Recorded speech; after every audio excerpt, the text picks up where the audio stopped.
அவருடைய ஜனங்களுக்கு எல்லாருக்கும் என்ன பண்றாரு? தீமையை நன்மையா திருப்பார். திருப்புறப்ப என்ன பண்ணுவாரு? இழந்ததை விட ரெட்டிப்பா கொடுப்பார். இழந்ததெல்லாம் மறக்கிற அளவுக்கு கொடுப்பார். யோசேப்புக்கு அப்படி பண்ணாரு, யோபுக்கு அப்படி செய்தாரு. நீங்க யார வேணா எடுத்து பாருங்க, அப்படிதான் தேவன் காம்பன்சேட் பண்ணுவார். இழந்ததை காட்டில ரெட்டிப்பா தருவார்.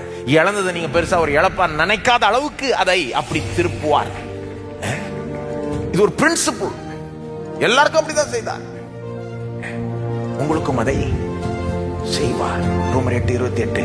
அன்றியும் அவருடைய தீர்மானத்தின்படி அழைக்கப்பட்டவர்களாய் தேவனிடத்தில் அன்பு கூறுகிறவர்களுக்கு சகலமும் நன்மைக்கு ஏதுவாக நடக்கிறது என்று அறிந்திருக்கிறோம்.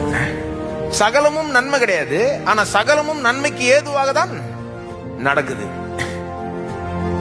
சிலது தீமை இருக்குதுங்க, நிறையவே சில நேரம் தீமை இருக்குது.